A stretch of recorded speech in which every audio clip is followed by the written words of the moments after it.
ప్రేమైన దేవుని పిల్లారా, క్రైస్తవ్యాన్ని గురించి, బైబిల్ గురించి క్రైస్తవులు తెలుసుకోవాల్సిన విషయాలు చాలా ఉన్నాయి బైబిల్లో. అయితే దురదృష్టవశాత్తు క్రైస్తవులు కాని వాళ్ళే క్రైస్తవ్యం మీద ఎక్కువ దృష్టి పెడుతున్నారు, ఎక్కువ బైబిల్ చదవగలుగుతున్నారు. క్రైస్తవులను ఇరుకును పెట్టడానికి అనేక సంగతులను మూలల నుండి వక్రీకరించి వాళ్ళు మాట్లాడగలుగుతున్నారు. అలా వక్రీకరించగలుగుతున్నారు అంటే దాని అర్థం ఏమిటి? వాళ్ళు బైబిల్ చదువుతున్నారనే అర్థం. అయితే దురదృష్టవశాత్తు క్రైస్తవులైన వాళ్ళు బైబిల్ మీద దృష్టి పెట్టగా, ఇదిగో నిన్న మొన్నటి వరకు క్రిస్టమస్లు, ఇక రాబోయే రోజుల్లో జనవరి 1 రాబోతోంది, దానికి సంబంధించిన పండుగలు, దాని తర్వాత కొన్ని నెలలకు మళ్ళీ ఈస్టర్ వస్తుంది. ఇలాగ వీటితోనే కాలం గడిపేస్తున్నారు తప్పించి తమ ఆధ్యాత్మిక జీవన స్థాయిని, స్థితిని పరిశీలించుకోలేకపోతున్నారు. ఎప్పటికప్పుడు క్రైస్తవుడిని దెబ్బతీయడానికి దుష్టుడు చాలా రకాలుగా ప్రయత్నిస్తూ ఉంటాడు. దానిలో ప్రధానమైనదే వాక్యాన్ని క్రైస్తవులకు అర్థం కానివ్వకుండా చేయటం. వాక్యాన్ని క్రైస్తవులకే అర్థం కానివ్వకుండా చేయటం, అది వాడి చతురత, అది వాడి తంత్రము, అది వాడి ఎత్తుగడ. అయితే క్రైస్తవులందరూ మేము బాగున్నాము, మేము వాక్యంలో ఉన్నాము, వాక్యానుసారంగా జీవిస్తున్నాము, యేసుప్రభువుని నమ్ముకున్నాం కదా, మేము ప్రార్థనలు చేసుకుంటున్నాం కదా అనుకుంటున్నారే తప్పించి వాక్యానుసారంగా బ్రతకగలుగుచున్నావా లేదా అన్నది పరిశీలించుకోవట్లేదు. అనగా వాక్య ప్రకటన ఎలా ఉన్నది, వింటున్న వాక్యం ఎలా ఉన్నది, దానికన్నా ముందుగా వాక్యానుసారమైన పరిశుద్ధ పవిత్ర ప్రవర్తన మన శరీరమందు ఉన్నదా లేదా, ఈ రెండింటినీ కూడా క్రైస్తవులు పరిశీలించుకోలేకపోతున్నారు. కొందరు వాక్యాన్ని గ్రహించిన వాళ్ళైతే శరీర పరిశుద్ధతను కాపాడుకోలేకపోతున్నారు. వాక్యాన్ని ఎరిగి సత్యాన్ని గ్రహించిన వాళ్ళు పవిత్రతను, పరిశుద్ధతను కాపాడుకోలేకపోతూ ఉంటే, పరిశుద్ధంగాను పవిత్రంగాను జీవిస్తున్న వాళ్ళు వాక్యాన్ని తెలుసుకోలేకపోతున్నారు. అంటే మొత్తానికి వాళ్ళు వీళ్ళు అనే తేడా లేకుండా ఏ ఒక్కడిని విడిచిపెట్టక ఈ దేహము, ఈ హృదయము, ఈ దుష్టుడు అనేవాడు అనేక విధములుగా క్రైస్తవులను, క్రైస్తవేతరులను ఇబ్బంది పెడుతున్నాడు అన్నది మనం గ్రహించాలి. క్రీస్తు దగ్గరకు రానివ్వకుండా, క్రీస్తు మనసును అర్థం చేసుకొనివ్వకుండా, ఆయన ప్రసాదించే రక్షణను తీసుకొనివ్వకుండా దుష్టుడు వారి మనసులను కఠినం చేశాడు, అన్యుల మనసులను. కాబట్టి మనం ఎంత వాక్యం చెప్పినా వినగలిగే స్థితిలో వాళ్ళు లేకుండా పోతున్నారు. అలాగే క్రైస్తవులైతే వాక్యానుసారంగా బ్రతకని స్థితిలోనికి వెళ్ళిపోయి వాళ్ళు దుష్టుడి చేతిలో చిత్తైపోతున్నారు. దేవుని పిల్లారా, క్రైస్తవుడు తానున్నటువంటి స్థితిని తెలుసుకోవాలి. తాను ఎంత గొప్పవాడో, దేవుడు తన మీద ఎటువంటి ఆశలు పెట్టుకున్నాడో, ఎంత గొప్పగా దేవుడు తనను చూస్తున్నాడో ప్రతి క్రైస్తవుడు గ్రహించాలి. ఈరోజు మనం దీనికి సంబంధించిన ఒక మంచి పాఠాన్ని ఆలోచిద్దాం. దాని పేరు పునాదులు గల పట్టణం ఏది. రాబోయే పరీక్షల్లో ఇది మీకు వస్తుందండి. పునాదులు గల పట్టణం ఏది? దేవుని పిల్లారా, పునాదులు గల పట్టణము అనగానే ఇంతవరకు ఈ విషయాన్ని మనం ఒక కోణంలో ఆలోచించాం. మరొక కోణాన్ని ఆవిష్కరించడానికి రూపొందించబడినటువంటి పాఠమే ఈ పునాదులు గల పట్టణం ఏది అనేది. దేవుడు ఒక విషయాన్ని వ్రాయించినప్పుడు ఆయన మనసులో ఉన్నటువంటి భావాలను మనం సరిగా గ్రహించవలసిన అవసరం ఉన్నది.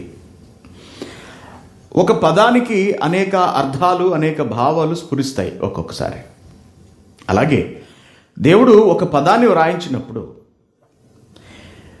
దానికి సంబంధించి కూడా కొన్ని భావాలు దేవుని హృదయంలో, దేవుని మనసులో ఉంటాయి. వాటిని గ్రహించడం, వాటి గురించి పరిశోధించడం మానవుల, క్రైస్తవుల బాధ్యత. వాటిని గ్రహించడం క్రైస్తవుని బాధ్యత. పునాదులు గల పట్టణము అనగానే మనకు హెబ్రీయులకు రాసిన పత్రికలో అబ్రహాము గారి సందర్భమే జ్ఞాపకం వస్తుంది. 11వ అధ్యాయము 10వ వచనం. ఎలయనగా దేవుడు దేనికి శిల్పియు నిర్మాణకుడునై ఉన్నాడో పునాదులు గల ఆ పట్టణము కొరకు అబ్రహాము ఎదురు చూచుచుండెను అన్నాడు. ఎదురు చూచుచుండెను అనేది వర్తమాన కాలాన్ని సూచిస్తుంది.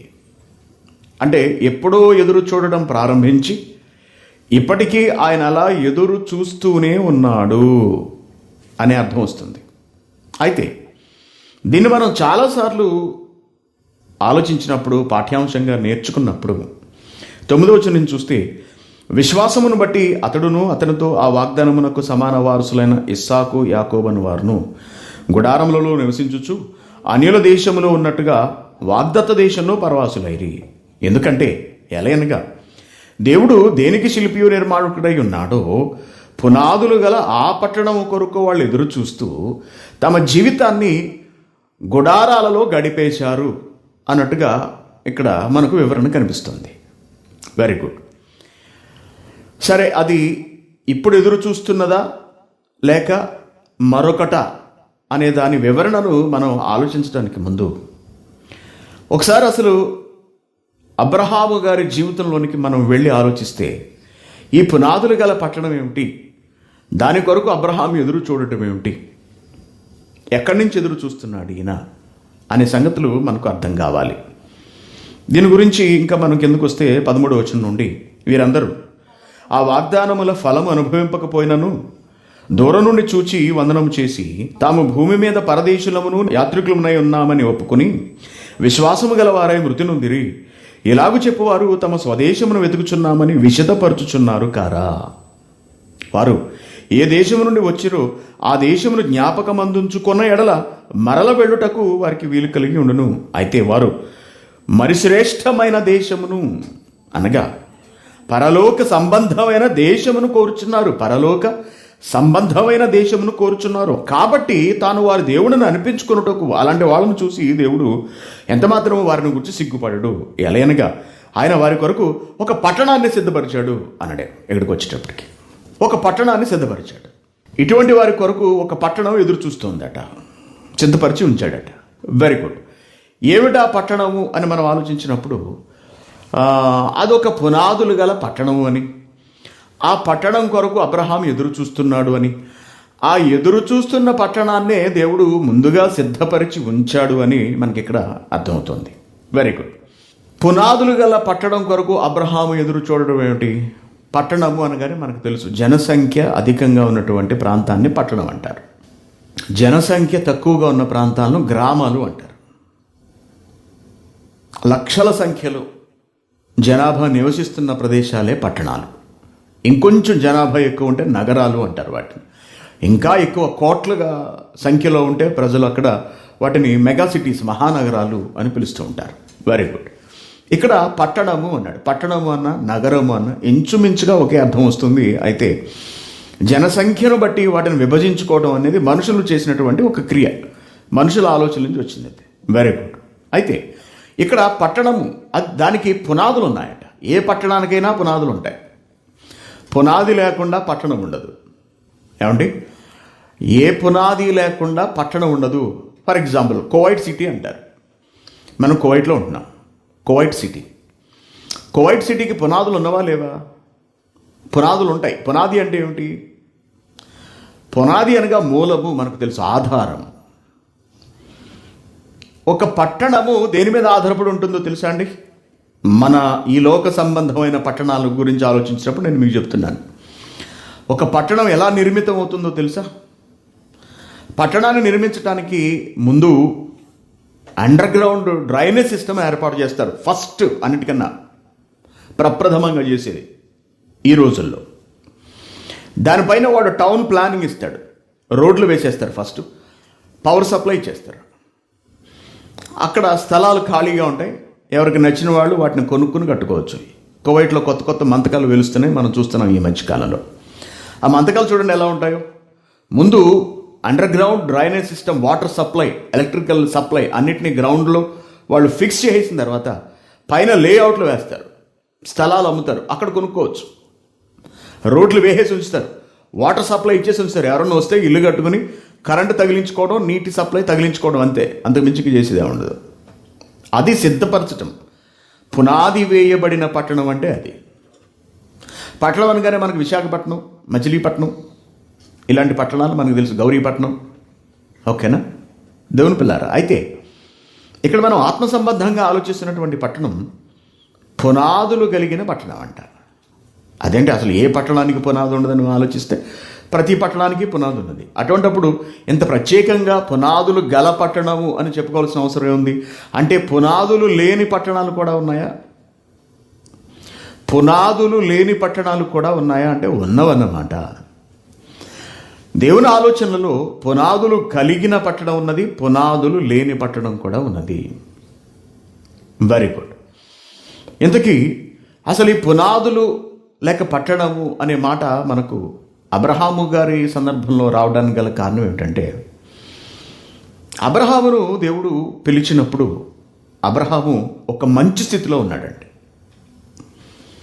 ధనవంతుడు అబ్రహాము, తన వాళ్ళందరితో కలిసి అతడు జీవిస్తున్నాడు. ధనవంతుడు, స్థితిమంతుడు, ఆస్తిపాస్తులు కలిగినవాడు, తండ్రి సంపదలు, తండ్రి ఆస్తులు అన్నీ ఉన్నవి. అయితే అక్కడి నుంచి దేవుడు అతన్ని వెలుపలికి రప్పించడాన్ని మనం చూస్తాం. దేవుడు దాని గురించి మాట్లాడుతూ ఏమంటాడంటే, ఆదికాండము 12వ అధ్యాయము 1వ వచనం నుండి, యెహోవా నీవు లేచి, యెహోవా అబ్రహాముతో అంటున్నాడు, నీవు లేచి నీ దేశము నుండి, నీ బంధువుల యొద్ద నుండి, నీ తండ్రి ఇంటి నుండి బయలుదేరి నేను నీకు చూపించు దేశానికి వెళ్ళు. నేను నిన్ను గొప్ప జనముగా చేసి నిన్ను ఆశీర్వదించి నీ నామమును గొప్ప చేయుదును, నీవు ఆశీర్వాదముగా ఉంటావు. ఓకేనా? నిన్ను ఆశీర్వదించు వారు నేను ఆశీర్వదిస్తాను, నిన్ను దూషించు వారు నేను శపిస్తాను. భూమి యొక్క సమస్త వంశములు నీ యందు ఆశీర్వదించబడునని అబ్రహాముతో అనగా, యెహోవా అతనితో చెప్పిన ప్రకారం అబ్రహాము వెళ్ళాను. లోతు అతనితో కూడా వెళ్ళాను. అబ్రహాము హారాను నుండి బయలుదేరినప్పుడు 70 ఏండ్ల ఈడు గలవాడు. హారాను అనే ప్రాంతం నుండి బయలుదేరాడు. 70 ఏళ్ళ వయసులో తన ప్రయాణాన్ని ప్రారంభించాడు. ఓకేనా అండి? ఈ ప్రయాణాన్ని ప్రారంభించినప్పుడు అతడి జీవితం చాలా ధనవంతమైనది, విలాసవంతమైనది అని కూడా మనం చెప్పుకోవచ్చు. అయితే ప్రయాణం ప్రారంభించి కొనసాగుతున్నప్పుడు అబ్రహాము ఇబ్బందులు ఎదుర్కోవడం మొదలుపెట్టాడు. చివరికి కరువు వచ్చేసింది. కరువు ప్రదేశాల్లో కూడా అతడు బ్రతకాల్సిన స్థితిగతులు వచ్చాయి. ఒక మంచి స్థితి నుండి దేవుడివ్వబోయే వాగ్దానాన్ని పట్టుకుని అబ్రహాము తన జీవితాన్ని కష్టాలలోనికి నెట్టుకున్నట్టుగా మనకి ఇక్కడ కనపడుతుంటుంది వచనాలన్నింటినీ కనుక పరిశీలిస్తే. భార్యను తీసుకుని కొత్త ప్రదేశంలోకి వెళ్ళాడండి. భార్య అందగత్తే, సౌందర్యవతి. దాంతో వాళ్ళందరూ ఆమె మీద కన్నేస్తారు. శుభ్రంగా తన వాళ్ళందరూ ఉన్నటువంటి శ్రేష్టమైన దేశాన్ని వదిలేసి ముక్కు మొహం తెలియని దేశానికి వెళ్ళి అక్కడ ఇబ్బందులు పడాల్సిన అవసరత అబ్రహాంకి ఏం వచ్చింది? అసలు ఏం కోరుకుంటున్నాడు అబ్రహాము? ఏం కోరుకుంటున్నాడు? ఏదో ఒక దేశాన్ని ఇస్తాడు దేవుడు, దాన్ని అనుభవించాలని అబ్రహాం కోరుకుంటున్నాడా? కోరుకున్నాడా? అప్పటికే ధనవంతుడైనటువంటి అబ్రహాంకి ఇంచుమించుగా దేశం ఉన్నట్టే లెక్క. ఉన్నదాన్ని వదులుకుని దేనికోసమో ప్రాకలాడేటంతటి అమాయకుడు కూడా కాదు అబ్రహాము. దురదృష్టి కలిగినవాడు, మంచివాడు, నీతిమంతుడు అబ్రహాం. అటువంటి అబ్రహాము కోరి కష్టాలను కొని తెచ్చుకున్నట్టుగా మనకి ఇక్కడ కనపడుతుంది. చూడండి, దేవుని మాట విన్న వెంటనే అతడు ప్రయాణం ప్రారంభించాడు. దేని కొరకు? ఒక దేశాన్ని దేవుడిస్తానని వాగ్దానం చేశాడు. దాని కొరకు స్టెఫెను దానికి సంబంధించిన వివరణ అంతటిని ఇస్తూ అపోస్తలుల కార్యాలను ఏమంటున్నాడు చూడండి. 7వ అధ్యాయం 1వ వచనం, ఏమిటి మాటలు నిజమేనా అని స్టెఫెన్ అడిగేటప్పటికీ స్టెఫెను చెప్పినదేమనగా, సహోదరులారా, తండ్రులారా వినండి. మన పితరుడైన అబ్రహాము హారానులో కాపురం ఉండక మునుపు మెసపతోమియాలో ఉన్నాడు. మహిమగల దేవుడు అతనికి ప్రత్యక్షమై, నీవు నీ దేశమును, నీ స్వజనమును విడిచి బయలుదేరి నేను నీకు చూపింపబో దేశమునకు రమ్మని అతనితో చెప్పాను. అప్పుడు అతడు కల్దీయుల దేశమును విడిచిపోయి హారానులో కాపురం ఉండెను. అతని తండ్రి చనిపోయిన తర్వాత అక్కడ నుండి మీరు ఇప్పుడు కాపురమన్న ఈ దేశముందు నివసించుటకై దేవుడు అతన్ని తీసుకుని వచ్చాను. ఆయన ఇందులో అతనికి పాదము పట్టునంత భూమినైనను స్వాస్యముగా అయ్యక అతనికి కుమారుడు లేనప్పుడు అతనికిని అతని తరువాత అతని సంతానమునకును దీనిని స్వాధీనపరుతునని అతనికి వాగ్దానం చేశాను. అయితే దేవుడు అతని సంతానము అన్యదేశమందు పరవాసులగుదునని, ఆ దేశస్థులు 400 సంవత్సరముల మట్టుకు వారిని దాస్యమునకు లోపరుచుకుని బాధ పెట్టుతునని చెప్పాను. సందర్భం మనందరికీ తెలుసు. ఒక ప్రాంతాన్ని, ఒక దేశాన్ని ఇస్తానని చెప్పాడు. అయితే నీకు ఇవ్వకుండా నీ సంతానానికి దాన్ని నేను లోబరుస్తాను అన్నాడండి. సంతానానికి లోబరుస్తాను. ఎప్పుడూ నాకు పుట్టబోయే వాళ్ళకి ఇస్తాడట. దాని కొరకు ఇప్పుడున్న దాన్ని నేను వదులుకోవడం ఎంతవరకు సమంజసం? బుర్ర తక్కువ అనుకుంటారు నన్ను ఎవరన్నా చూస్తే. నా బిడ్డలకు దేవుడు ఏదో దేశాన్ని ఇస్తాడట, దాని కొరకు నేను ఇప్పుడు ఎంత కష్టపడాలా అని ఆలోచించలేదండి అబ్రహాం. అందుకే అతడు విశ్వాసులకు తండ్రి అయ్యాడు, విశ్వసించాడు. నా బిడ్డలకి ఇస్తానడు అంటే ఆ ఘనత నాకు కాదా అనుకున్నాడు. నా బిడ్డలు బ్రతికితే నేను కాదా అనుకున్నాడు. నా బిడ్డలకు పేరు వస్తే నా పేరు నిలబడినట్టు కదా అనుకున్నాడు. అంతే తప్పించి వాళ్ళకి ఎప్పుడో వస్తుందిలే, ఇప్పుడు నేనెందుకు కష్టపడాలి అని అనుకోలేదండి. కాబట్టి భార్యను తీసుకుని వెళ్ళాడు, చాలా ఇబ్బందులు పడ్డాడు. ఒకానొక సందర్భంలో ఒక రాజు భార్య మీద కన్నేశాడు. మరొకసారి మరికొంతమంది రాజులు భార్యలను పిల్లలను అందరినీ కొంతమందిని పట్టుకెళ్ళిపోతే వాళ్ళందరినీ యుద్ధం చేసి వెనక్కి తీసుకొచ్చాడు. లోతు భార్య, లోతు కుటుంబాన్ని, వీళ్ళందరినీ కూడా. ఇన్ని ఇబ్బందులు పడ్డాడు అబ్రహాం గారు. తర్వాత మరణించాడు. దేని కొరకు చూశాడంట ఇంతకీ? దేని కొరకు ఈ ప్రయాసంతా అని మనం ఆలోచించినప్పుడు హెబ్రీయులకు రాసిన పత్రికలో దానికి సంబంధించిన వివరణ మనకు కనపడుతుంది. మళ్ళీ చూద్దాం ఒకసారి. 11వ అధ్యాయము 10వ వచనం. ఎలయనగా దేవుడు దేనికి శిల్పియు నిర్మాణకుడై ఉన్నాడో పునాదులు గల ఆ పట్టణము కొరకు, పునాదులు గల ఆ పట్టణము కొరకు. ఒక పట్టణం ఉంది, ఆ పట్టణం కొరకు ఎదురు చూడడం అంటే ఏమిటో తెలుసా అండి? ఎదురు చూశాడు అంటే, ఎదురు చూశాడు. ఎదురు చూడటం అనగా ఆ పునాదులు గల పట్టణపు రాక కొరకు తాను చేయగలిగినది చేశాడు. కొన్ని పనులు మనం ఉండగానే జరగకపోవచ్చు, మన చేతుల మీద జరగకపోవచ్చు, కానీ దానికి సంబంధించిన పునాది మనం వేసుకుంటూ వెళుతూ ఉండాలి. నేను మీకు ప్రత్యేకంగా దీని గురించి ఒక పాఠాన్ని చెప్పాను కొన్ని రోజుల పాటు క్లాసులో, హవల్లీ క్లాసులో చెప్పాను నేను దీన్ని. నీ ఆనవాళ్ళు ఇవి అని. భవిష్యత్తు తరాలకు వాక్యం అందించాలి అనే ఆలోచన మనకుంది. దాని కొరకు ఇప్పుడు మనం కొన్ని పనులు చేసుకుంటూ వెళ్ళాలి. ఈ పనులు తక్షణమే మనకు సత్ఫలితాలను ఇస్తున్నట్టుగా కనపడదు, కానీ అవి తప్పనిసరిగా రాబోయే తరాలకు ఉపయోగపడతాయి, రాబోయే తరాలను నిలవబెడతాయి. అదే నీ ఆహారము నీటి మీద వేయము, కొన్ని దినములైన తర్వాత అది నీకు కనపడుతుంది అంటాడు. దేవుని పిల్లలారా, క్రైస్ట్ చర్చ్ కువైట్ విషయంలో ఇది 100% నెరవేరినది ఇప్పటికే అని నేను చాలాసార్లు మీకు తెలియజేశాను. ఒకనాడు జరిగించినటువంటి సువార్త, ఉచిత సువార్త అనగా సీడీలు ఇవన్నీ ఇవ్వడం అనేది ఈనాడు ఈ దేశంలో ఒక సంఘము, ఒక బలీయమైన సంఘము ఏర్పడడానికి పునాదిగా కలిసి వచ్చింది. పునాదిగా ఉన్నది, ఆనాడు జరిగిన పని పునాదిగా ఉన్నది. అంతేకాదు, కేవలం కువైట్లోనే కాదండి, కువైట్ దేశం నుండి కొన్ని వేల సీడీలు, తండ్రి గారు మాట్లాడినటువంటి ప్రసంగాల సీడీలు భారతదేశానికి కూడా వెళ్ళాయి. కొన్ని వేలు అన్నమాట, వేలు. అక్కడ కూడా వాక్యం విస్తరించడానికి క్రైస్ట్ చర్చ్ కువైట్ ఏనాడో తన వంతు పాత్ర పోషించింది, ఎప్పటికీ పోషిస్తూనే ఉన్నది. ఇదంతా దేని కొరకు? కేవలం ఇప్పుడున్నటువంటి నా కొరకేనా? బ్రతికున్న నా కొరక, నా సంతోషం కొరక, నేను ఆనందించడం కొరక కాదు, కానీ రాబోయే కొంతమందికి సత్యం అందడం నిమిత్తం ఇప్పుడు జరుగుతున్న పనులన్నీ ఉన్నవి అని మనం తెలుసుకోవాల్సిన, నేర్చుకోవాల్సిన అవసరం ఉన్నది. ఓకేనండి. ఇప్పుడు మనం ఒక పని చేసామంటే దాని ఫలం ఎప్పుడు వస్తుంది అన్నది మనం ఆలోచించకూడదు, ఆశపడకూడదు. ఒక విత్తనం వేస్తున్నాం, ఆ విత్తనం అది మొక్కై వృక్షమై ఫలించగలగాలి. అది ఫలించే నాటికి మనం ఉండొచ్చు, దాని ఫలాలు మనం తినొచ్చు, తినకపోవచ్చు, అప్పటికి మనం జీవించి ఉండకపోవచ్చు కూడా. కానీ ఆ ఫలములు ఫలించటం అనేది చాలా చాలా అవసరం. ఆ ఫలాల కొరకే మనం ప్రయత్నం చేయాలి తప్పించి ఆ ఫలాలను మనమే తినాలి అని అనుకోవడం కాస్త దురాశ అవుతుంది. ఎదురు చూడటం అంటే ఇదండి. ఎదురు చూడడం అనగా నీ వంతు ప్రయత్నం నువ్వు చేయడం, నీ కాలంలో నీ బాధ్యతను నువ్వు నిర్వర్తించడం.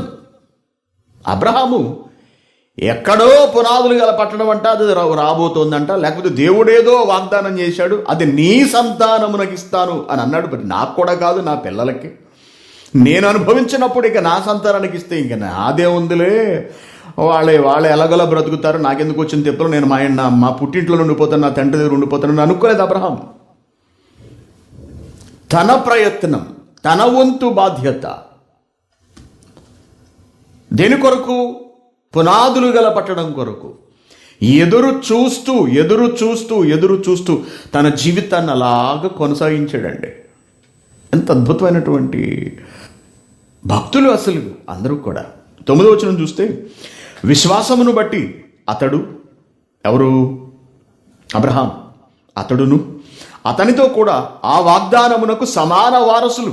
చూసారా అండి, అబ్రహాముతో ఆగిపోలేదు వాగ్దానం, దానికి సమాంతరంగా వచ్చినటువంటి సమాన వారసులు ఎవరంటే, వారసులైన ఇస్సాకు, యాకోబు అనేవాళ్ళు అబ్రహాము వలె గుడారములలో నివసించుచు అన్యుల దేశములో ఉన్నట్టుగా దేవుడు ఏ దేశాన్నైతే వాగ్దానం చేశాడో, వాగ్దత్త దేశంలో, దానిలోనే బ్రతుకుతూ, ఇది తమ దేశం కాదు, పరవాసులు, మేము పరవాసులము అన్నట్టుగా బ్రతుకుతూ వారందరూ వెళ్ళారట. అంటే వాళ్ళు కూడా ఈ పునాదులు గల పట్టణము అనే దాని కొరకు ఎదురు చూచుచు తమ వంతు బాధ్యతను వాళ్ళు నిర్వర్తించి వాళ్ళు తమ జీవితాన్ని పూర్తి చేసుకున్నారు. అంటే పితరుల కాలం నుండి ఈ పునాదులు గల పట్టణము అనే దానికి ఒక పునాది పడింది అనేది మనకు అర్థమవుతుంది. Very good. ఇకపోతే పునాదుల దగ్గరికి వెళ్ళేటప్పటికీ పునాదులు లేకుండా పట్టణం ఉండదు అనే సంగతి మనం చూసాం. అది భౌతిక సంబంధమైనది. అబ్రహాముకి చెప్పినది కూడా అది చూడటానికి భౌతిక సంబంధమైన దేశముగా, ప్రాంతముగా కనబడుతున్నప్పటికీ దాని వెనుకున్నటువంటి పరమార్థము ఆత్మ సంబంధమైనది. అది భౌతిక సంబంధమైనది, శరీర సంబంధమైనది మాత్రమే కాదు. ఓకేనా అండి? ఇప్పుడు ఈ పునాదులు గల పట్టణం కొరకు అబ్రహాం ఎదురు చూస్తున్నాడు కదా. పైగా దూరం నుండి చూచి దాన్ని మరొక పేరుతో కూడా పోల్చాడు. చూడండి 13వ వచనం, వీరందరూ ఆ వాగ్దాన ఫలము ఏమిటది? పునాదులు గల పట్టణం. ఆ వాగ్దాన ఫలము అనుభవింపకపోయినను దూరం నుండి చూశారు. ఎక్కడ చూశారు? అక్కడ నుండే చూస్తున్నారు. ఎక్కడి నుండి? అబ్రహాము తాను బ్రతికిన కాలంలో ఎక్కడున్నాడో అక్కడి నుండే ఆ పునాదులు గల పట్టణం కొరకు ఎదురు చూశాడు. దూరం నుండి చూసి వందనము చేసి, తాము భూమి మీద పరదేశులము, యాత్రికులమునై ఉన్నామని ఎరిగి ఒప్పుకొని విశ్వాసము గలవారై మృతి నొందిరి. విశ్వాసము గలవారై దేనిపై విశ్వాసము? దేవునిపై విశ్వాసము, రాబోయే పునాదులు గల పట్టణము మీద విశ్వాసము గలవారై మృతి నొందిరి అంటున్నాడు. ఓకేనా? ఇంకా 16కు వచ్చినప్పటికి, కిందకు వచ్చినప్పటికి ఏమంటున్నాడు? అందుచేత తాను వారి దేవుణ్ణి అనిపించుకున్నటకు దేవుడు వారిని గురించి సిగ్గుపడాడు అంటున్నాడు. అటువంటి వారిని గురించి దేవుడు సిగ్గుపడాడు. ఎందుకంటే ఆయన వారి కొరకు దేని కొరకైతే వాళ్ళు ఎదురు చూశారో మరి వాళ్ళ ఎదురుచూపు ఫలించాలి కదా, వారి విశ్వాసము ఫలాన్ని ఇవ్వాలి కదా. కాబట్టి దేవుడు ఏం చేశాడంటే వారి విశ్వాసాలకు అనుగుణంగా తాను వాగ్దానం చేసినట్టుగా ఒక పట్టణమును సిద్ధపరిచి ఉన్నాడు. ఆ పట్టణము పునాది మీద నిర్మింపబడినది అంటున్నాడు. అనగా ఇక్కడ ఈ హెబ్రీయులకు రాసిన పత్రిక 11వ అధ్యాయంలోని వచనాలలో ఉన్నటువంటి పట్టణము కేవలం అప్పటికప్పుడు తాత్కాలికంగా తయారైన పట్టణము కాదు అని, దానికి 1000 సంవత్సరాల చరిత్ర ఉన్నది అని, 1000 సంవత్సరాల క్రితం నుండి భక్తులు దాని కొరకు ఎదురు చూచారు అని, కోట్ల సంవత్సరాల దేవుని అనాది సంకల్పంలో, ప్రణాళికలో ఈ పట్టణం ఉన్నది అనే సంగతి మనకిక్కడ తేటతెల్లమవుతుంది కాస్త ఆలోచిస్తే. Very good. అయితే అది పునాదులు గల పట్టణం అని రచయిత లిఖిస్తూ వివరించాడు. Very good. పునాదులు గల పట్టణము అంటే ఏమిటి అన్నది మనం ఇప్పుడు ఆలోచించాల్సినటువంటి విషయం. ఓకేనండి? పట్టణానికి పునాది అట. అబ్రహాం ఎదురు చూసినటువంటి ఆ పట్టణము భౌతిక పట్టణం కాదు, అది ఆత్మ సంబంధమైన పట్టణం. ఈ పట్టణం ఎలా నిర్మించబడుతుంది? లోక సంబంధమైన పట్టణాలు ప్రభుత్వాలచే నిర్మించబడతాయి. ఒక వ్యక్తి ఒక పట్టణాన్ని కట్టలేడు. చూసారండి? ఇశ్రాయేలీల చేత ఐగుప్తీయులు వెట్టి చాకిరీ చేయించి లక్షల మంది ప్రజల చేత వాళ్ళు పట్టణాలను కట్టించుకున్నారు. ఒక వ్యక్తి కట్టడం ఒక పట్టణాన్ని అసాధ్యం. ఎందుకంటే సిమెంట్ తోటి, ఇటుకలతోటి, మట్టితోటి, చెక్కలతోటి, ఇనుముతోటి పట్టణాలు ఒక వ్యక్తి వల్ల సాధ్యం కాదు. ఏమండి? అయితే అబ్రహాము ఎదురు చూసిన ఆ పట్టణం ఒక వ్యక్తి వలన నిర్మితమైనది అని అంటున్నాడు. ఒక వ్యక్తి వలననే నిర్మితమైనదట. చూద్దాం అదేమిటో. ఎఫెసీయులకు రాసిన పత్రిక 2వ అధ్యాయము 19వ వచనం. ఈ పట్టణానికి సంబంధించిన మరికొంత ఉపోద్ఘాతాన్ని మరొక భక్తుడి ద్వారా మనం పరిశీలిస్తే, అనగా పౌలు ద్వారా, అక్కడ హెబ్రీయులకు రాసిన పత్రికలో రాశాడు, ఇక్కడ ఎఫెసీయులకు కూడా ఉత్తరం రాస్తూ ఏమంటాడంటే పౌలు గారే, కాబట్టి మీరు ఇక మీదట పరజనులను పరదేశులునై ఉండక పరిశుద్ధులతో ఏకపట్టణస్థులు దేవునింటి వాళ్ళు అయిపోయారు మీరు అంటున్నాడు. ఇక్కడ మరలా మనకు ఒక పట్టణం అనేది కనపడుతుంది. ఆ పట్టణం ఏమిటట? పరిశుద్ధులతో ఏకపట్టణం అంటున్నాడు. మీరు అనగా ఎఫెసీయులారా, మీరు పరిశుద్ధులతో ఏకపట్టణస్థులు అవుతారు అన్నాడు. అబ్రహాం ఎదురు చూసిన పునాదులు గల పట్టణానికి ఇక్కడ అన్యజనులు కూడా కలిసి జీవించగలిగే ఈ పట్టణానికి ఏమైనా సారూప్యత ఉన్నదా అని కూడా మనం ఆలోచించాలి. ఓకేనా అండి? Very good. ఈ పట్టణం అసలు ఎలా నిర్మితమైనది అని మనం ఆలోచిస్తే, గతంలో కూడా కొన్ని పట్టణాలు మనకు కనిపిస్తాయండి. ఇశ్రాయేలీయుల కాలంలో కూడా మహారాజు పట్టణము అనేది ఒకటి ఉంటుంది. ఓకేనా అండి? చూడండి, మత్తయి సువార్త 5వ అధ్యాయం 34వ వచనం. నేను మీతో చెప్పున్నది ఏమనగా, ఎంత మాత్రం ఒట్టు పెట్టుకోకండి, ఆకాశం తోడు అనకండి, అది దేవుని సింహాసనము, భూమి తోడు అనకండి, అది ఆయన పాదపీఠము, యెరూషలేము తోడు అనకండి, అది మహారాజు పట్టణము అన్నాడు. మహారాజు కూడా పట్టణం ఉంటుందా? ఎస్. దేవుడు అభిషేకించిన ఒక రాజు ఉన్నాడు, అతడు కట్టించిన ఒక పట్టణం ఉన్నది. ఆ పట్టణానికి మహారాజు పట్టణము అని పేరు. దానినే దావీదుపురము అని కూడా పిలుసు. అనగా దానికి ఉన్నటువంటి పేరే యెరూషలేము. యెరూషలేమును దేవుడు మహారాజు పట్టణముగా అనేక సందర్భాల్లో మాట్లాడుకుంటూ రావడాన్ని మనం పరిశీలిస్తాం. Very good. అయితే ఈ పట్టణాలన్నిటినీ మనం పరిశీలించినప్పుడు, అనగా ఆయా రచయితల ద్వారా ప్రస్తావించబడిన ఈ పట్టణాలన్నిటినీ కూడా మనం పరిశీలించినప్పుడు ఒక సారూప్యత మనకు కనపడుతుంది ప్రతి వచనంలో కూడా. అదేమిటంటే, ఒక పట్టణం ఉన్నది, అందరూ ఆ పట్టణం కొరకే మాట్లాడుతున్నారు. అబ్రహాము ఆ పట్టణం కొరకే ఎదురు చూశాడు, ఇస్సాకు యాకోబులు చూశారు, మిగిలిన భక్తులు ఎదురు చూశారు. చివరికి క్రీస్తు కూడా అదే పట్టణం గురించి మాట్లాడుకుంటూ వెళ్తున్నారు. Very good. అయితే ఎలా ఈ పట్టణం నిర్మితమైనది, దీనికి ఆధారం ఏమిటి, దీనికి వేయబడిన పునాది ఏమిటి అని మనం చూసినప్పుడు చాలా ఆశ్చర్యంగా అనిపిస్తుంటుంది. మనం ఇది గతంలో చదివినదే అయినప్పటికీ కూడా మరొకసారి మనం ఈ పాఠాన్ని కూలంకషంగా పరిశీలించడం అవసరం. ఓకేనా అండి? పునాదులు గల ఆ పట్టణం కొరకు అబ్రహాం ఎదురు చూస్తున్నాడు అంటే అసలు ఏమిటి పునాది అన్నది మనకు తెలియాలి. కొరింథీయులకు రాసిన మొదటి పత్రిక చూద్దాం. కొరింథీయులకు రాసిన మొదటి పత్రిక 3వ అధ్యాయము 11వ వచనం. వేయబడినది తప్ప మరొక పునాది ఎవడు వేయలేడు అన్నాడు. పునాదులు గల పట్టణానికి, దానిలో ఉన్న పునాదికి, ఇక్కడ వేయబడిన పునాది తప్ప మరి ఒక పునాది ఎవడు వేయడం సాధ్యం కాదు అంటున్నాడు. ఏమంటే పునాదులు వేయడం ఏమైనా కష్టమా అండి? ఎన్నోసార్లు ఇళ్ళు కట్టడం మొదలుపెట్టి పునాదులు వేసిన తర్వాత ఆలోచన మారిపోయి, ప్లానింగ్ మారిపోతే మళ్ళీ పునాదులన్నింటినీ తవ్వేసి మళ్ళీ కొత్త వేసుకుంటూ వెళ్తుంటారు. మనకు తెలుసు. ఏమండి? భూకంపాల్లోనూ వాటిలోనూ చాలా దేశాలు లేదా చాలా పట్టణాలు శిథిలమైపోతాయి, మొత్తానికి కుప్పకూలిపోతాయి. ఎక్కడికక్కడ వ్యవస్థలన్నీ స్తంభించిపోతాయి. ఫర్ ఎగ్జాంపుల్ మన అమెరికా తీసుకున్నాం అనుకోండి, WTC టవర్స్ని కూల్ చేసినప్పుడు దాని కింద ఉన్నటువంటి బేస్మెంట్లు చాలా పూడిపోయాయి మట్టితోటి, వాటితోటి. అనగా కొలాప్స్ అయిపోయింది ఆ ప్రాంతం అంతా. కానీ తిరిగి దాన్ని అంతటిని కట్టేయగలిగారు, పునాది వేసేశారు, మళ్ళీ అతి పెద్ద టవర్ను నిర్మిస్తున్నారు. ఒక పట్టణానికి పునాది ఏమన్నా అయితే తిరిగి వేయచ్చు, అది పెద్ద విషయం ఏం కాదు. కానీ ఇక్కడికి వచ్చినప్పటికీ అదే పునాది గురించి మాట్లాడుతూ, పునాది అంటూనే ఏమంటాడంటే, వేయబడినది తప్ప మరి ఒక పునాది ఎవడును వేయనేరడు, ఎవడు వేయలేడు. ఒక పునాది పడింది, అది ఒకసారి పడింది అంటే ఫినిష్.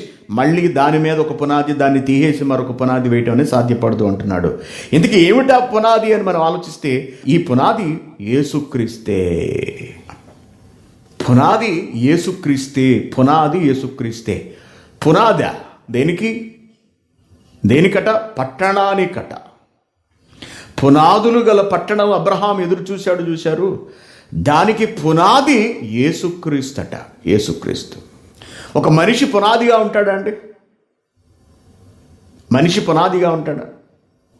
దేవుని పిల్లారా, ఎన్నో వ్యవస్థలకు మనుషులే పునాదులుగా ఉండి నిర్మించుకుంటూ వెళ్తూ ఉంటారు. అనగా మూలరాయి అని మనం పిలుస్తుంటాం చూసారండి, కీలకమైన రాయి అన్నమాట అది. భారత స్వతంత్రోద్యమ చరిత్రను మనం పరిశీలించినప్పుడు దానిలో గాంధీజీ గారి పాత్ర చాలా కీలకం.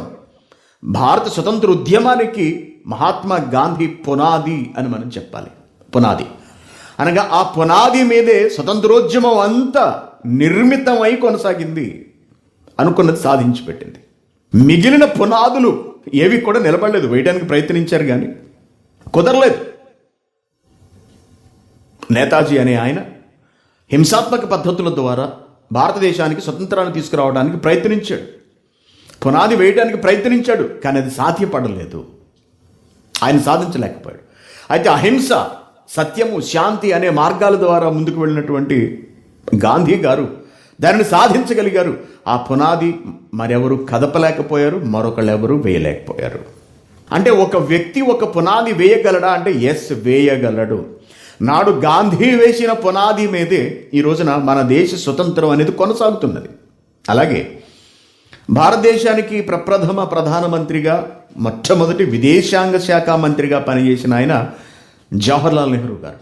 నాడు ఆయన రూపొందించిన విదేశాంగ విధానమే ఇప్పటికీ ఇంచుమించుగా భారతదేశం కొనసాగిస్తోంది. ఇప్పటికీ ఇంచుమించు కొద్ది స్వల్ప మార్పులతో మాత్రమే, అంతకు మించి పెద్ద మార్పులు తీసుకురాలేకపోయారు. కారణం ఏంటంటే విదేశాంగ విధానం మీద ఆయన వేసినటువంటి పునాది ముద్ర అటువంటిది, కదపలేకపోయారు ఎవరు కూడా. అలాగే కొన్ని దేశాలు కొంతమంది వ్యక్తుల ఆలోచనల మీద, వారి ప్రణాళికల మీద నిర్మితం అవుతాయి. వాళ్ళు ఆ దేశానికి పునాది రాళ్ళు వంటి వాళ్ళు. ఆలోచించండి. ఒక వ్యవస్థే, ఒక దేశమే ఒక వ్యక్తి ఆలోచనల మీద నిర్మితం అవుతున్నప్పుడు ఏమండి, యావత్ ప్రపంచ మానవ వ్యవస్థ అంతా కూడా ఒక వ్యక్తి వేసిన పునాది మీద నిర్మితం కాలేదా? అది ప్రశ్న, అది పాఠం.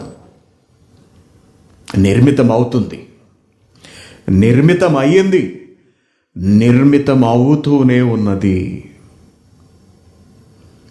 నిర్మితం అయ్యింది, పునాది వేయబడింది, ఆ పునాది మీద పట్టణము కట్టబడుతూనే ఉన్నది. 1947కు ముందు గాంధీజీ వేసిన పునాది వలన స్వతంత్రాన్ని తెచ్చుకున్న భారతదేశం అప్పటి నుండి అదే పునాది మీద తన దేశాన్ని నిర్మించుకుంటూ, తన భవిష్యత్తును నిర్మించుకుంటూ వెళుతూనే ఉన్నది. అయితే కాలక్రమంలో మనుషుల మనస్తత్వాలను బట్టి దేశాలు మారిపోవచ్చు, నిర్మాణాలు కూలిపోవచ్చు. ఉదాహరణకు కమ్యూనిజం అనే భావాలను పునాదిగా చేసుకుని రష్యా విప్లవం వచ్చింది, మనందరికీ తెలుసు. యుఎస్ఎస్ఆర్ అనేది ఏర్పడింది, యునైటెడ్ సోవియట్ సోషలిస్ట్ రిపబ్లిక్ అని ఒక బలీయమైన వ్యవస్థ ఏర్పడింది. అయితే తదనంతర కాలంలో అది కుప్పకూలిపోయింది.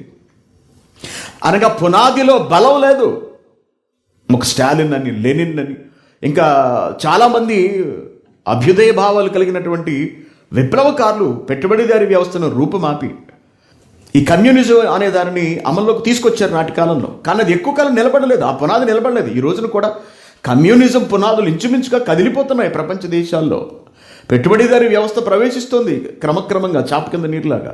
చైనాలో బలీయమైన కమ్యూనిజం ప్రభుత్వాలు ఉన్నప్పటికీ కూడా అధిక సంఖ్యలో ధనికులు ఉండడం, వాళ్ళు కూడా పెట్టుబడిదారీ వ్యవస్థకే మొగ్గు చూపడం మనం గమనిస్తున్నాం ఈ రోజుల్లో. అనగా ప్రపంచాన్ని శాసించినటువంటి కొన్ని ఆలోచనలు రాను రాను క్రమక్రమంగా పేకమేడల్లా కూలిపోతున్నాయని చెప్పక తప్పదు. ఇవన్నీ మనం ఆలోచించినప్పుడు క్రీస్తు అనే ఒక వ్యక్తి, ఒక సాధారణమైన వ్యక్తి పునాది వేశాడా? అదంత బలీయమైన పునాదా? ఆ పునాది మీద పట్టణమే నిర్మించబడిందా?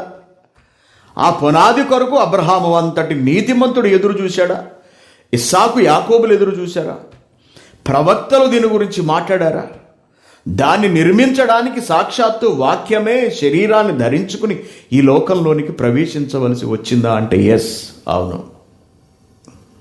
అంత ప్రాముఖ్యత దానికి ఉంది, అంత ప్రాధాన్యత దానికి ఉంది. దాని విశేషాలు, ఆ పట్టణపు సొగసు, లేకపోతే ఆ పట్టణమందున్న ప్రజల జీవితాలు, ఆ పట్టణపు లక్ష్యం, అది వెలుగొందుతున్న విధానము, ఇదంతా కూడా చాలా చాలా విశేషము, చాలా ప్రఖ్యాతము, అది చాలా ప్రతిష్టాత్మకము ఆ పట్టణము. అందుకే అంతమంది భక్తులు తమ జీవితాలను సహితము ఆ పట్టణం కొరకు తృణప్రాయంగా విడిచిపెట్టారు, తమ సంతోషాలను, తమ ఆనందాలను. అంతే కదండి, అబ్రహాం జీవితాన్ని చూసుకున్నప్పుడు ఏదో పట్టణం ఇస్తాను అన్నాడు, ఒక దేశాన్ని ఇస్తాను అన్నాడు. ఆ దేశం కోసం ఈయన నడుచుకుంటూ వచ్చాడు. ఉన్నదాన్ని పోగొట్టుకోవడం దానికి ఎక్కడో ఏదో దొరుకుతుంది అని విడ్డూరం కాకపోతే.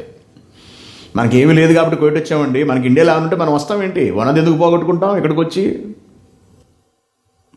కాబట్టి ఒక పట్టణం నిర్మితమైంది, దానికి పునాది యేసుక్రీస్తు గారు. 11 వచనం, వేయబడినది తప్ప మరి ఒక పునాది ఎవడును వేయనేరడు. ఈ పునాది యేసుక్రీస్తే, ఈ పునాది యేసుక్రీస్తే. ఆలోచించండి, పునాది యేసుక్రీస్తు గారట, దాని మీదే పట్టణం ఉన్నది అనే సంగతి మనకు అర్థమవుతుంది. అదే పునాదులు గల పట్టణము. ఏమంటే ఎఫెసీయులకు రాసిన పత్రిక చూద్దాం. ఎఫెసీయులకు రాసిన పత్రిక 2వ అధ్యాయము 20వ వచనం. ఇందాక మనం చూసిన దాని తర్వాత వచ్చిన క్రీస్తు యేసే ముఖ్యమైన మూలరాయి. ఇందాక చెప్పని చూసారండి, మూలరాయి, తలరాయి. యేసుక్రీస్తే ముఖ్యమైన మూలరాయి అయి ఉండగా అపోస్తులులను ప్రవక్తలను వేసిన పునాది అంటున్నాడు. అపోస్తులులను ప్రవక్తలను వేసిన పునాది అంటున్నాడు. అపోస్తులు ప్రవక్తలు కూడా పునాది వేశారా? ఎస్, వాళ్ళు కూడా వేశారు. యేసుక్రీస్తు గారు అతి ప్రధానమైన మూల రాయిని పునాదిగా వేసేశాడు. గమనించండి, ఒక మూల రాయిని, అతి పెద్ద రాయిని పునాది రాయిగా కనుక వేస్తే దానికి అనుసంధానం అయ్యే మిగిలిన పునాది అంతా కూడా నిర్మించబడాలి. అంత ప్రాముఖ్యమైనది మూలరాయి అంటే దాన్ని అందుకే కార్నర్ స్టోన్, మూలరాయి అంటారు. మూలరాయి చాలా ప్రాముఖ్యమైనది, ఎందుకంటే అది మొత్తం ఆ భవనాన్ని అంతటినీ కూడా నిలబెట్టే ఒక కీలకమైనటువంటి స్థానంలో ఉంచబడేటటువంటి ఒక రాయి అనమాట. దాని బలం అటువంటిది, దాని శక్తి అటువంటిది, దాని మీద ఎంత పెద్ద నిర్మాణమైనా సరే చేసుకుంటూ వెళ్ళిపోవచ్చు. అది మూలరాయి అంటున్నాడు. అందుకే క్రీస్తు యేసే ముఖ్యమైన మూలరాయి అయి ఉండగా మిగిలిన పునాదులు ఎవరు వేసుకుంటూ వెళ్ళారట? అపోస్తులులను ప్రవక్తలను వేసిన పునాది మీద మీరు అంటాడండి. మళ్ళీ ఇక్కడికి వచ్చినప్పటికీ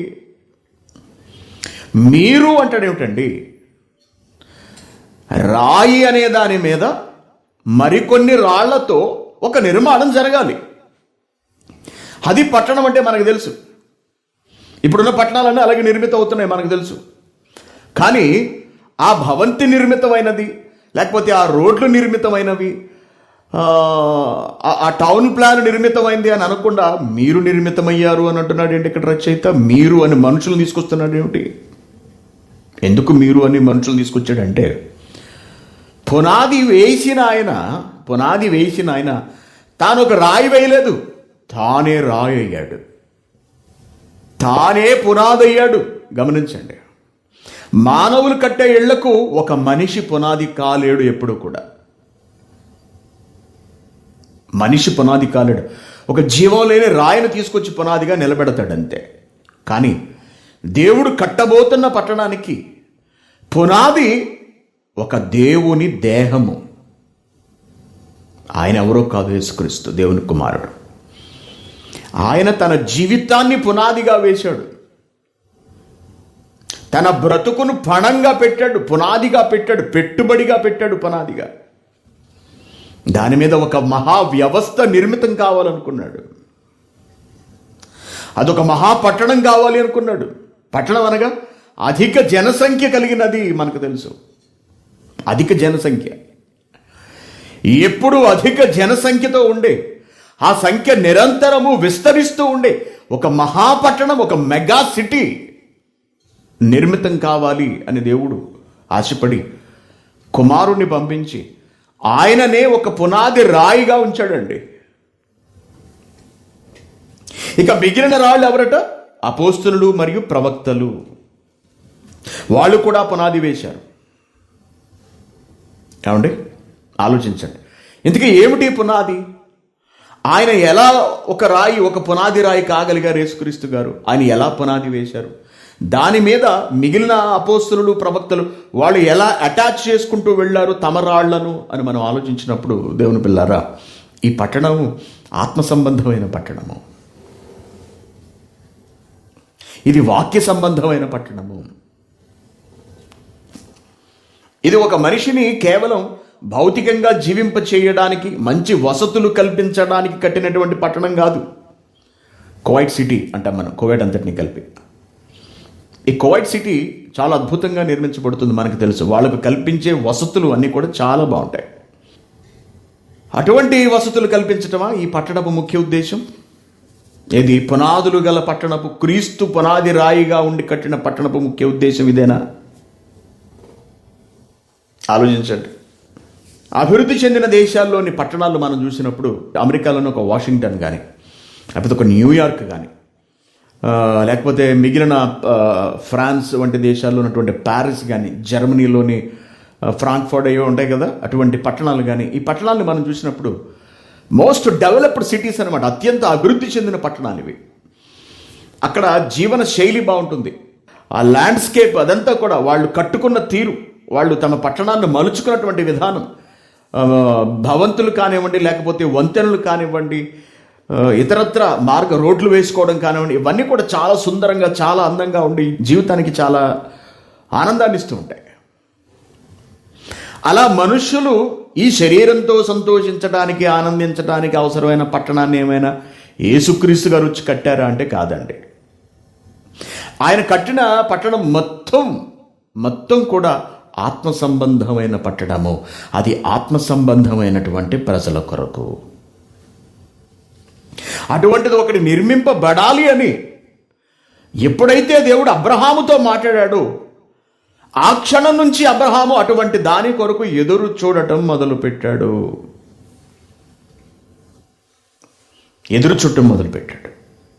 నిజంగా అటువంటి రాజ్యం కావాలి అనుకున్నాడు. ఎందుకంటే నీతిమంతుడు అబ్రహాము, నీతిమంతుడు. నీతి రాజ్యాన్ని, నీతి పట్టణాన్ని అతడు కావాలని ఆశపడ్డాడు. దాని కొరకు ఎదురు చూశాడు, దాని కొరకు త్యాగం చేశాడు.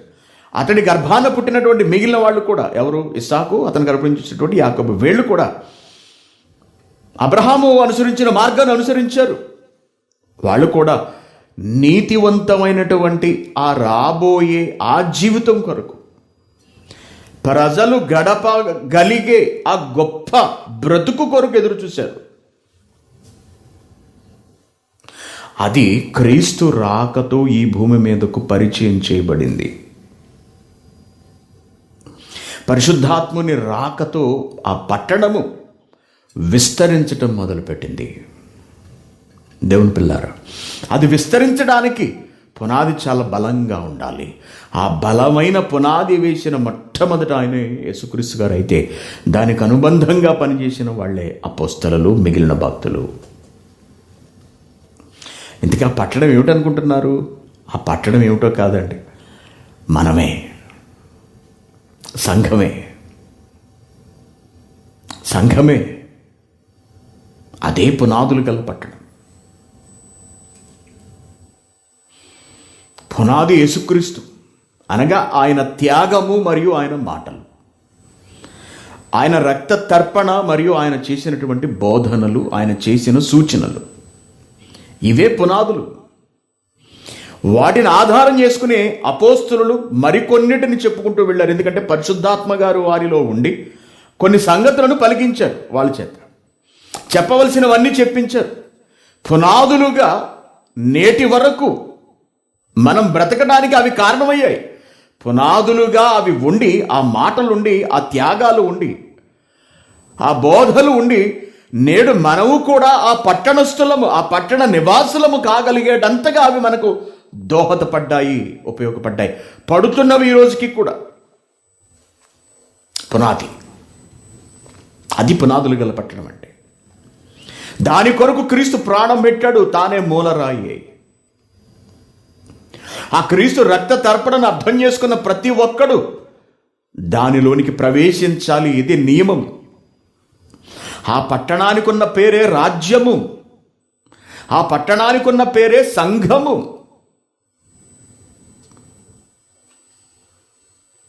అందుకే మత్తయి సువార్తలో మాట్లాడుతూ ఏమన్నాడు చూడండి. మత్తయి సువార్త యేసుక్రీస్తు గారు మాట్లాడుతూ 6వ అధ్యాయం 33వ వచనం. కాబట్టి మీరు ఆయన రాజ్యమును ఆయన నీతిని మొదట వెతకండి అంటున్నాడు. ఆయన రాజ్యమును ఆయన నీతిని మొదట వెతకాలి. మీరు వెతకాలి. దేవుని రాజ్యం స్థాపించబడింది.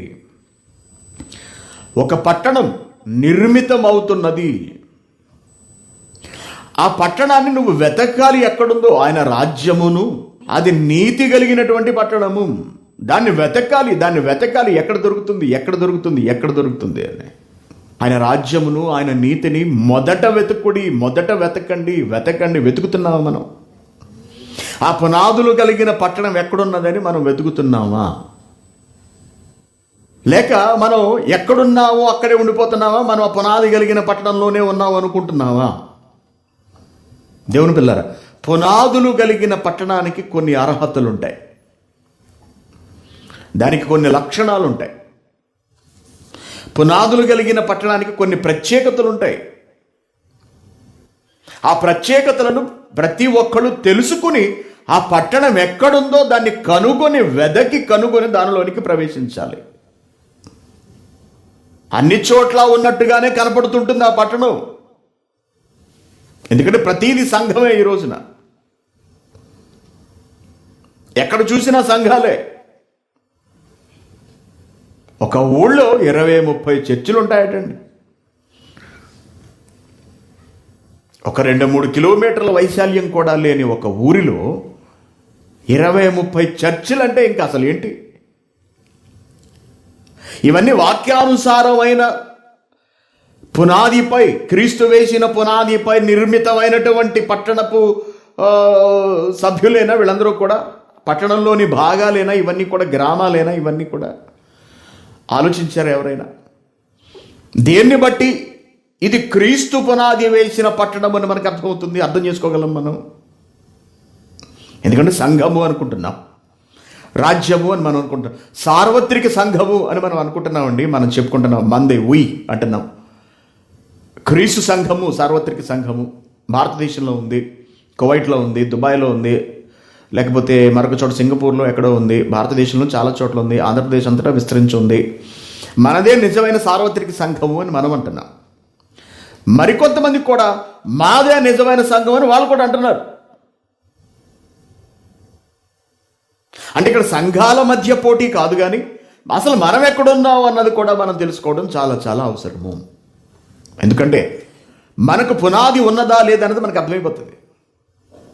మనం పేక మేడలోగానే ఉన్నావా, లేక పునాదులు గల పట్టణంలో ఉన్నావా? బండ మీద మన ఇంటిని కట్టుకున్నావా, లేక ఇసుక మీద మన ఇంటిని కట్టుకున్నావా? బండ అనగా మూలరాయి. మూలరాయి మీద కనుక మనం ఇల్లు కట్టుకుంటే, మనం నిర్మించుకుంటే అది ఎప్పటికీ కూలిపోదు. ప్రపంచంలోని ఈ సంఘాలన్నీ ఇలాగే ఉన్నాయా? దేన్ని బట్టి మనది పునాదులు గల పట్టణము అని మనం రూఢిపరుచుకోగలం? ఆ పట్టణంలోనే ఉన్నామని మనకి ఎలా తెలుస్తుంది? కొన్ని సంగతులు ఉన్నాయి, వాటిని మనం చూద్దాం, రేపు చూద్దాం. కాబట్టి దేవుని పిల్లారా, ప్రారంభంలో నేను మీకు చెప్పినట్టుగా క్రైస్తవ్యం చాలా ప్రత్యేకమైనది. దానికి కోట్ల సంవత్సరాల పునాది ఉన్నది. ఒక క్రైస్తవుడు ఈ లోకంలోకి ఆవిర్భవించాడు అంటే దాని వెనుక చాలా చాలా విశేషమైనటువంటి ప్రణాళిక దాగి ఉంటుంది. దాన్ని క్రైస్తవుడు గ్రహించాలి, గమనించాలి. తానున్న స్థితి తెలుసుకోవాలి, తాను ఎక్కడున్నాడో తెలుసుకోవాలి. తన పట్టణం లేక తానున్నటువంటి గ్రామం, ఒక సంఘం, అది పునాది గల పట్టణంలో చేరగలదా, దానిలోనే ఉన్నదా, దానిలో భాగస్వామి అయినా కాదా అన్నది గ్రహించగలగాలి. దాని అంతటిని గ్రహించగలగాలి అంటే అసలు ముందా పునాదులు గల పట్టణం ఏమిటి, దాని లక్షణాలు ఎలా ఉంటాయి, దానికి ఎటువంటి నిర్మాణాలు ఉంటాయి, వీటన్నిటినీ కూడా మనం అందరం తెలుసుకోవాలి. ఈరోజు క్రైస్తవ్యం అంటే ఒక నామకార్థం అండి, ఒక వేషధారణ అయిపోయిందండి. వాక్యానికి విలువ లేదు. చెప్పాను కదండి, ఒకటి మొట్టమొదటిది, పరిశుద్ధమైనటువంటి వాక్యానుసారమైన జీవితం లేదు మనలో. రెండవది, వాక్యాన్ని అర్థం చేసుకుని ఉన్నది ఉన్నట్టుగా మాట్లాడుకోవడం. ఈ రెండు లేవు. ఈ రెండిట్లోనూ మనిషి తను మోసగించుకుంటున్నాడు. వాక్యాన్ని తెలిసిన వాడైతే పరిశుద్ధంగా బ్రతకలేకపోతున్నాడు. పరిశుద్ధంగా బ్రతుకుతున్నాను అనుకుంటున్న వాడు వాక్యాన్ని ఎరగలేకపోతున్నాడు. అందుకే ఈ రెండింటినీ సమన్వయపరుస్తూ నేను ఒక పుస్తకం కూడా రాశాను, మన భూతల క్రిందలో కూడా వచ్చింది. సత్క్రియలతో దేవుని పని చేస్తే పరలోకం వెళ్ళిపోతామా, సత్క్రియలతో మోక్ష సిద్ధిస్తుందా అన్నది. ఈ రెండింటిని చాలా జాగ్రత్తగా బ్యాలెన్స్ చేసుకుంటూ, సమన్వయపరుచుకుంటూ, బ్యాలెన్స్ చేసుకుంటూ, తులనాత్మకంగా ఆలోచించుకుంటూ వెళుతూ ఉండాలి. లేకపోతే భక్తి జీవితం కొలాప్స్ అయిపోతుంది. కాబట్టి ప్రియమైన దేవుని పిల్లారా, ఒక విలువైన పట్టణానికి దేవుడు మనల్ని చేర్చాడు. కోవిడ్ వచ్చిన కొత్తలో నన్ను అడిగేవారండి, ఏ ఊరు మీది అంటే ఫలానా ఊరు. అంటే మీది పల్లెటూరా పట్టణం అనేవారు. మాది పల్లెటూరే అనేవాడు. ఆహా అనేవారు. ఏమిటంటే పట్టణం నుంచి వచ్చిన వాడు చదువుకుంటాడు, పట్టణంలో ఉన్నవాడికి కాస్త బుర్ర ఉంటుంది, పట్టణంలో ఉన్నవాడికి కాసిన తెలివితేటలు ఉంటాయి, పట్టణంలో ఉన్నవాడి ప్రవర్తన వేరుగా ఉంటుంది. అదే పల్లెటూరు నుంచి వచ్చాడు, వీడు పల్లెటూరు బయతు, వీడికి సరిగ్గా మాట్లాడటం రాదు, సరిగ్గా పని చేయడం రాదు, సరిగ్గా ఆలోచించడం రాదు, మనిషి షార్ప్గా ఉండడు, అనగా చురుకుగా ఉండడు, మందకోడిగా మొద్దులాగా ఉంటాడు. కారణం ఏంటి? వీడు పల్లెటూరు నుంచి వచ్చాడు, పల్లెటూరు బయట వీడు. అది ఇక్కడికి వచ్చిన తర్వాత నాకు తెలియదు ఎలా ఎందుకు అడుగుతారు అన్నది. దేవుని పిల్లారా, కాబట్టి మనం కూడా ఒక పట్టణస్థులం. భారతదేశంలో మనం ఒక పల్లెటూరులో పుట్టుండొచ్చు, కనీసం రోడ్డు సదుపాయం, కరెంటు సదుపాయం కూడా లేకపోయి ఉండొచ్చుగాక మనం పుట్టిన గ్రామాలకు. కానీ మనం ఒక విలువైన పట్టణంలో బ్రతుకుతున్నాము.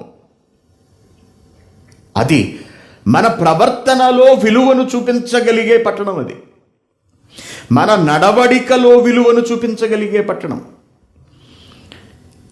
ప్రపంచానికి దేవుడు ఎవరో చూపించగలిగే పట్టణం అది. అటువంటి పట్టణానికి కదా దేవుడు పునాది వేశాడు. లేకపోతే అంతా యేసుక్రీస్తు గారు వచ్చి పునాదులు వేయాల్సిన అవసరం ఏముంది చెప్పండి?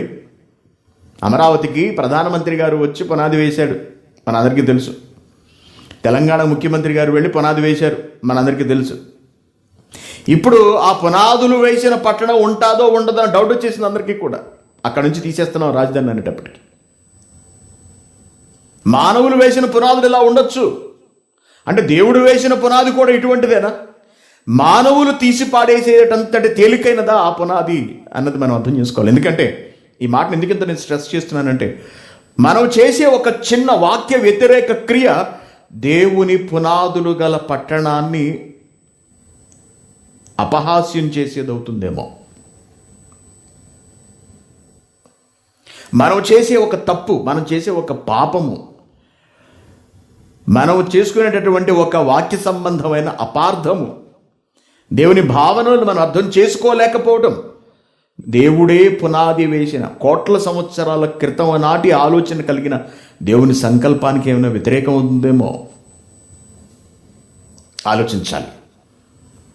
కాబట్టి ప్రియమైన దేవుని పిల్లారా, ఏది పునాదులు గల పట్టణము లేక పునాదులు గల పట్టణమేది? మిగిలిన భాగాన్ని మనం రేపు ఆలోచిద్దాం. రేపు ఎవరు మానకుండా అందరూ శ్రద్ధగా రండి. అర్థమైందా?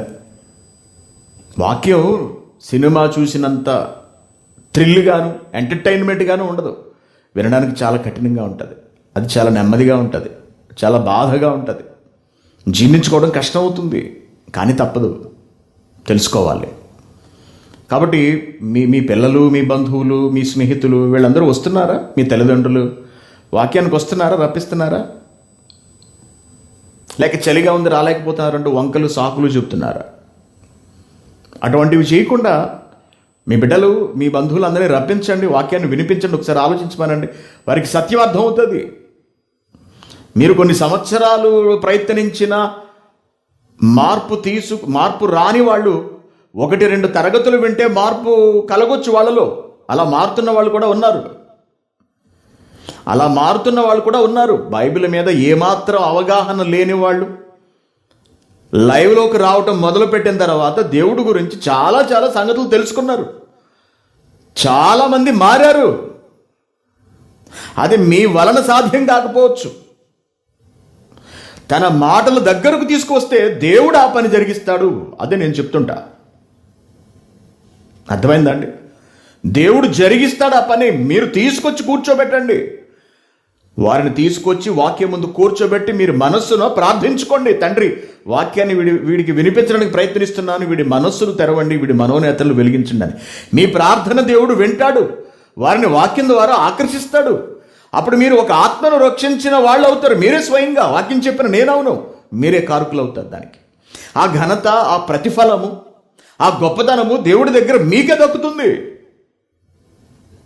అది మీ ఆత్మకు మంచిది, మీ బిడ్డల ఆత్మలకు మంచిది, మీ బంధువుల ఆత్మలకు మంచిది. మీరు ఆలోచించండి ఒకసారి వీటన్నిటి విషయమై.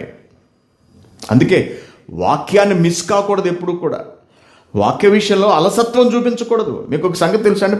ఉదయం లేచి డ్యూటీకి వెళ్ళానండి, వచ్చేంత వరకు నాకు ఒక్క నిమిషం కూడా ఖాళీ లేదు అసలు. గత వారం మొదలైంది నాకు చాలా సివియర్ వర్క్ ఆఫీస్లో. వదలట్లేదు, అలా పెరిగిపోతూనే ఉన్నాను. అటు బుక్ టైప్ చేయలేకపోతున్నాను, ఇటు కనీసం మెసేజ్ చూసుకునే సమయం కూడా ఉండలేదు. ఇప్పుడు వచ్చి జస్ట్ ఒక 5 నిమిషాలు 10 నిమిషాల వ్యవధిలో కొంచెం అలా చూసుకొని వచ్చి మీ ముందు కూర్చొని చెప్తున్నాను నేను. కాబట్టి దీన్ని సద్వినియోగపరచుకోండి. అదే నేను చెప్తున్నాను. దేవుడు మీకు ఇస్తున్న అవకాశం, మీ దగ్గరకు పంపిస్తున్నాడు వాక్యాన్ని, దాన్ని కాలదనుకోకండి. మీ ఇంట్లోకి పంపిస్తున్నాడు, మీ చేతిలోకి పంపిస్తున్నాడు, మీ చెవిలోకి పంపిస్తున్నాడు దేవుడు. అలాగే మీ పిల్లల ఇళ్లలోకి, వాళ్ళ చేతుల్లోకి కూడా వాక్యాన్ని పంపించడానికి దేవుడు సిద్ధంగా ఉన్నాడు. మీరు కొంచెం అన్న ప్రయత్నం చేయాలి. నేరాన్ని మీ మీద ఉండేలా మీరు చూసుకోకండి. అది కూడా చెప్తున్నాను నేను మీకు. నేరం మీ మీద పడకూడదు, మీరు చెప్పలేదనకూడదు. రేపొద్దుటి వాళ్ళు మీ పిల్లలకు కోపం రేపక అంటాడు, చూసారండి? కోపం రేగే పరిస్థితులు తెచ్చుకోకండి ఎవరు కూడా. మీ బంధువుల ఆత్మలకు మీరే బాధ్యులు అవుతారు, తెలుసా? నేను మాట్లాడిన ప్రతి ప్రసంగం మా కుటుంబం గ్రూపులో పెడతానండి. నేను ప్రతి ఒక్కరిని ఆన్లైన్కి రమ్మని లింక్ పంపుతూ ఉంటాను. వచ్చారా, వస్తారు, వాక్యాలు విన్నారా, తెలుసుకున్నారా, బాగుపడతారు, వినలేదా పోతారు. వాళ్ళకి పంపడం, వాళ్ళని పిలవడం నాది బాధ్యత. అది నా బాధ్యతగా నేను ఫీల్ అవుతాను.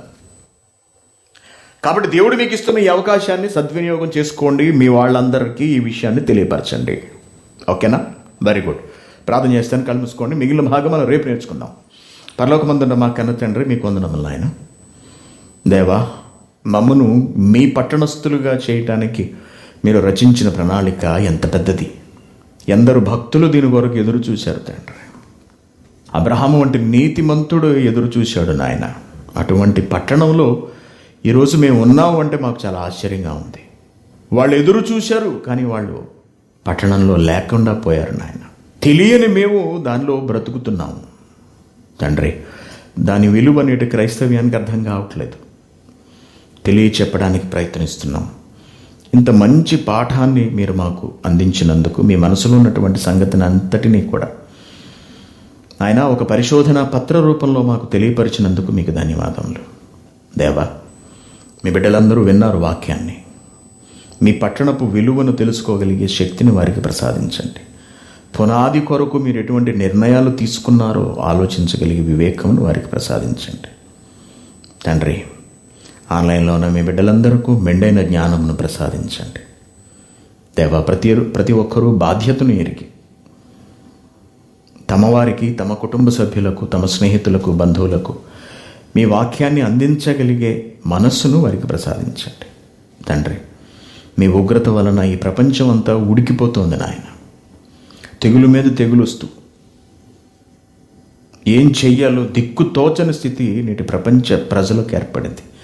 దీనికి కారణం మిమ్మల్ని నిర్లక్ష్య పెట్టడం, మాలో పెరిగిన పాపాలే వీటన్నిటికీ కారణము అని నాయన మేము మీ ఎదుట అంగీకరిస్తున్నాం తండ్రి. మా పాపాలే, మా పాలిట శాపాలే తెగుళ్ళుగా మా మీదకు వచ్చి కబళిస్తున్నాయి. దీనికి మేము పూర్తి బాధ్యత వహిస్తున్నాం తండ్రి. దేవా, అయితే మీరు కన్నెర్ర చేస్తే తండ్రి మేము క్షణాలలో శిక్షకు వెళ్ళిపోతాం. మమ్మను క్షమించమని ప్రాధేయపడుతున్నాం. మా పాపములను మీ ఎదుట అంగీకరిస్తున్నాం, మా అపరాధములను ఒప్పుకుంటున్నాం నాయన. నిర్లక్ష్యపూరితమైన మా బ్రతుకే ఈరోజు ప్రపంచం మీదకి ఈ తెగులు రావడానికి కారణమని నాయన మీ ఎదుట మేము ఒప్పుకుంటున్నాం. మమ్మల్ని మన్నించండి. మా పాపములను క్షమించండి తండ్రి, తుడిచివేయండి. మా సహోదరులందరి నిమిత్తము అందరి తరపున ప్రార్థిస్తున్నాం నాయన. తండ్రి, వారిని కూడా మన్నించి విడిపించమని ప్రాధేయపడుతున్నాం. ఎందరో అనారోగ్యాలతో ఉన్నారు, తెగులు బారిన పడుతున్న మీ బిడ్డలు ఉన్నారు, వారందరినీ కాపాడండి. కోవైట్ ఇళ్లలో పని చేసుకునే వాళ్ళు, బయట పని చేసుకునే మేము నాయన, మేమందరము కూడా ఏ క్షణాన తెగులు బారిన పడి గోతికిపోతాము అని భయంతో బ్రతుకుతున్నాం దేవా. మీ కొరకు ధైర్యంగా బ్రతికి చేయుటకు మీరు మాకు ఇచ్చిన పనులన్నిటినీ కూడా పూర్తి చేసిన తర్వాతే గోతికి వెళ్ళే అవకాశమును ప్రసాదించండి తండ్రి. రాబోయే పనులన్నిటి గురించి మీకు ప్రార్థిస్తున్నాం. మనుషులముగా మా నిర్ణయములను వ్యర్థపరిచి మీ ఆలోచనలు మాత్రమే మా బ్రతుకు కాలంలో నెరవేర్చమని మిమ్మల్ని వేడుకుంటున్నాం. మీ కొరకు చేయవలసిన చివరి పని పూర్తి చేసేంత వరకు నాయన మాకు ఆయుష్కాలమును, ఆరోగ్యమును, శక్తిని ప్రసాదించమని వేడుకుంటున్నాం తండ్రి. మీ వాక్యాన్ని ఈ లోకానికి అందించడానికి, అనేకుల ఆత్మలు వెలిగించటానికి తాపత్రయపడుతున్నాం దేవా. మా ప్రయత్నాలన్నింటినీ సఫలీకృతం చేయండి. దాని కొరకు మీ బిడ్డలు కష్టార్జితాన్ని నాయన మీ కొరకు దారిపోస్తున్నారు.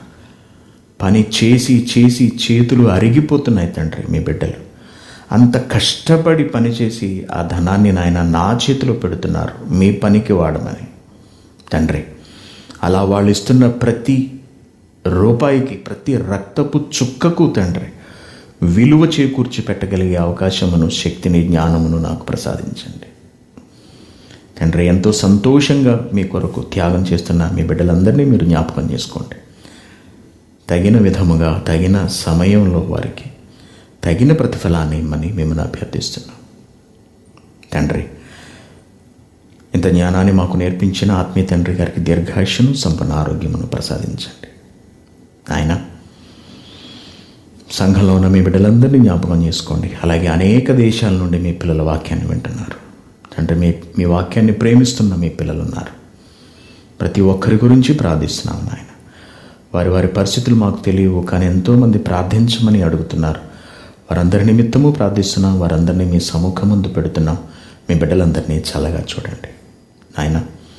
ఎంతోమంది యవనస్తులు, పెద్దలు, పిల్లలు, నడి వయసు కలిగిన వాళ్ళు ఎంతోమంది వాక్యాన్ని వింటున్నారు ఆన్లైన్లో. వస్తున్న ప్రతి ఒక్కరిని జ్ఞాపకం చేసుకోండి. ఏ వాక్యాన్ని ఆశించి వాళ్ళు వస్తున్నారు, ఆ విలువైన వాక్యమును వారికి అందించేటట్టుగా నా మనసును, నా మనోనేత్రములను కూడా వెలిగించండి నాయన. కంఠోపాఠంగా మీ పాఠాలను, మీ వాక్యాలను వల్లెవేస్తున్న మీ చిన్న బిడ్డలను జ్ఞాపకం చేసుకోండి. అలాగే పెద్దలు కూడా నన్ను ఎంతో శ్రద్ధగా చెబుతున్నారు. వారందరికీ మరింత జ్ఞానమును, మరింత జ్ఞాపక శక్తిని ప్రసాదించండి తండ్రి.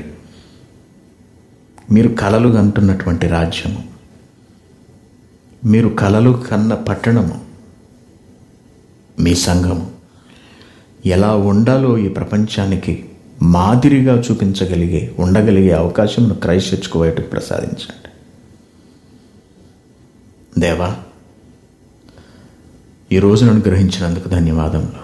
రేపును కూడా మా బ్రతుకు కాలంలో ఇమ్మని, వచ్చే శుక్రవారం జరగబోయే ప్రతి కార్యక్రమం విషయమై మీ సహాయతను అందించమని వేడుకుంటున్నాం. అలాగే నాయన, గత శుక్రవారం జరిగిన కార్యక్రమానికి ఎటువంటి విఘాతం కలగకుండా సజావుగా జరిగించినందుకు మీకు ధన్యవాదములు తెలియజేస్తున్నాం దేవా.